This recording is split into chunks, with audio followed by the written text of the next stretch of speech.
El saludo, soy Brian Albeiro García Carranza, estudiante de la asignatura Gobernanza Organizacional de la Fundación Universitaria Compensar. En el siguiente video abordaremos la revelación de la información, rendición de cuentas y la transparencia. En el contexto del gobierno corporativo, los principios de revelación de información, rendición de cuentas y transparencia son fundamentales para asegurar una gestión empresarial ética, eficiente y alineada con los intereses de los accionistas, inversores, empleados y otras partes interesadas, el stakeholder.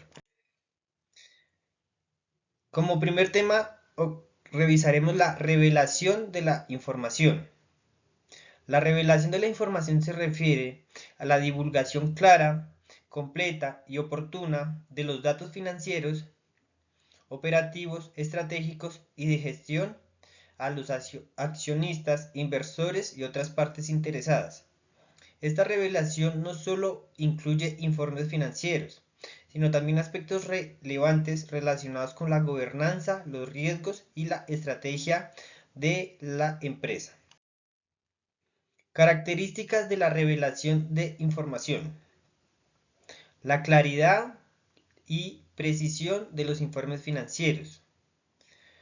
Las empresas deberán revelar información financiera relevante que permitan a los inversores evaluar la salud económica de la organización. Esto incluye balances, resultados de pérdidas y ganancias, flujos de efectivo y otros informes financieros clave, como el cambio de patrimonio, el estado de costos, entre otros. Otro aspecto es la divulgación de información no financiera. Además de los datos financieros, las empresas deben proporcionar detalles sobre cuestiones claves como la estrategia de la empresa, la gestión de riesgos, los aspectos ambientales, los aspectos sociales y de gobernanza, la estructura del consejo y las políticas de remuneración de los ejecutivos. Otra característica o aspecto es el cumplimiento de normativas y estándares. La revelación de información debe adherirse a las normativas regulatorias locales e internacionales, por ejemplo, las normas de información financiera, las llamadas conocidas NIF, las normas de información contables, que son conocidas como las NIC, y la normativa de comisiones de bolsa de valores, lo que garantiza que la información proporcionada sea fiel, fiable y comparable con nuestros estados financieros o estados financieros de empresas del mismo sector en el que se trabaja. Accesibilidad y formato adecuado. La información debe ser presentada de forma que sea accesible a todos los accionistas e inversores, utilizando plataformas como informes anuales, sitios web corporativos y asambleas generales. Como el segundo aspecto, revisaremos la rendición de cuentas. La rendición de cuentas en el contexto corporativo implica que los directores, gerentes y ejecutivos sean responsables ante los accionistas y otras partes interesadas por las decisiones que tomen y por el rendimiento de la organización. Este principio es clave para asegurar que los intereses de los accionistas se respeten y que las decisiones se alineen con los objetivos estratégicos de la empresa o compañía. Una de las características que vamos a revisar de la rendición de cuentas es la responsabilidad de la junta directiva. Los miembros de la junta directiva deben rendir cuentas por la supervisión estratégica de la empresa, incluyendo la toma de decisiones clave sobre el rumbo corporativo, la gestión del riesgo y la creación de valor a largo plazo. Ellos deben garantizar que la gestión se realice de manera alineada con los intereses de los accionistas. Otra característica o aspecto de la rendición de cuentas es la evaluación y desempeño de los ejecutivos. La información debe ser presentada de forma que sea accesible a todos los accionistas e inversores, utilizando plataformas como informes anuales, sitios corporativos o las llamadas conocidas asambleas generales. Otro aspecto importante es la transparencia en las decisiones de remuneración. La rendición de cuentas también implica que los sistemas de compensación y las políticas de bonificación estén claramente definidos y justificados ante los accionistas. Los bonos o incentivos a los ejecutivos deben estar alineados con el desempeño a largo plazo de la empresa y no solo con objetivos a corto plazo. Ahí es cuando hablamos de la planeación estratégica, la misión, la visión, todo lo que tiene que ver con la estrategia corporativa.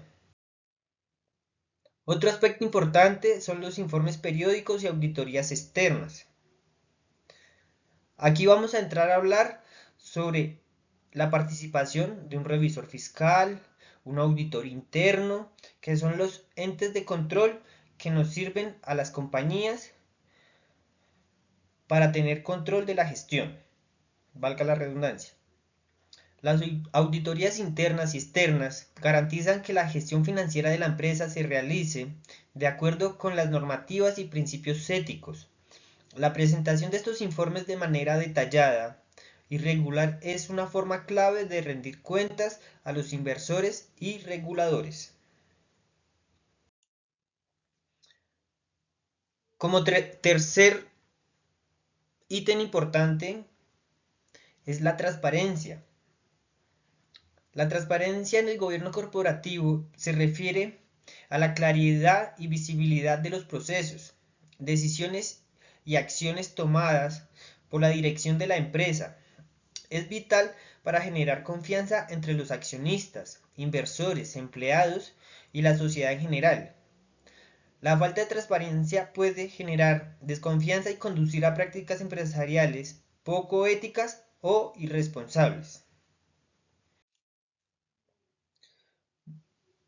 Vamos a entrar a mirar las características o aspectos de la transparencia. Las decisiones estratégicas.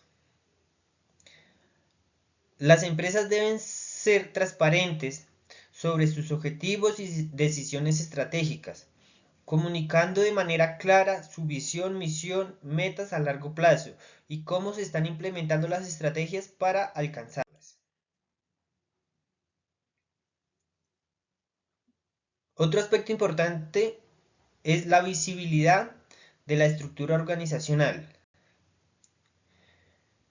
Las empresas deben mostrar claramente la estructura del consejo de administración y la distribución de responsabilidades entre los miembros de la junta. Esto incluye revelar posibles conflictos de intereses, la rotación de directores y la composición del comité de auditoría.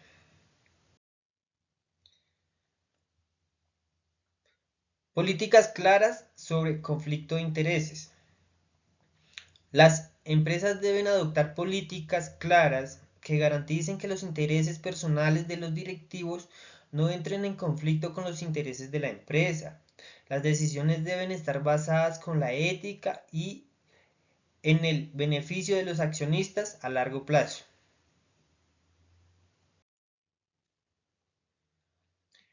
La comunicación abierta con accionistas e inversores. La transparencia requiere una comunicación fluida y constante con los accionistas, no solo a través de informes financieros, sino también mediante encuentros periódicos, las asambleas generales o llamadas de resultados, en los que los inversores pueden plantear preguntas y recibir respuestas claras sobre el estado y las decisiones de la empresa. Cumplimiento de principios éticos y normativos. La transparencia no solo se refiere a la divulgación de información, sino también al cumplimiento de principios éticos y regulatorios en todas las operaciones de la empresa. Esto incluye el respeto a los derechos de los trabajadores, las normativas medioambientales y la política fiscal, entre otros. Revelación, relación entre la revelación de información, la rendición de cuentas y la transparencia. Todos estos aspectos que hemos visto tienen un entramado que nos sirve para el control interno de la organización, lo cual vamos a ver qué relación tiene la revelación de información que fomenta la transparencia al asegurar que los accionistas y otras partes interesadas puedan acceder fácilmente a los datos relevantes para entender la situación de la empresa, lo que se llama la salud financiera. Otra relación que encontramos es la rendición de cuentas depende de una transparencia eficaz, pues solo cuando se comunica abiertamente el desempeño y las decisiones, los responsables pueden ser juzgados correctamente. Esto conlleva a que la transparencia refuerza la rendición de cuentas, pues permite que todos los actores involucrados tengan una visión clara de cómo se toman las decisiones y se gestionan los recursos, garantizando que las acciones de la empresa sean auditables y evaluables. Conclusiones. La revelación de información, la rendición de cuentas y la transparencia son principios interrelacionados que garantizan que las empresas operen de manera ética, eficiente y en alineación con los intereses de los accionistas y otras partes interesadas. Implementar estos principios de manera efectiva es clave para lograr una gestión responsable y una gobernanza corporativa sólida. A continuación encontraremos nuestras referencias bibliográficas que fueron indagadas en la página de la Superintendencia Financiera de Colombia, la Contaduría General de la Nación, en un blog que encontramos Transparencia por Colombia y la Cámara de Comercio de Bogotá, cumpliendo con la normativa y la citación con las normas APA con nuestras referencias bibliográficas. Aquí culminamos nuestra presentación. Muchas gracias por la atención prestada. Nos veremos en una próxima oportunidad. Muchas gracias.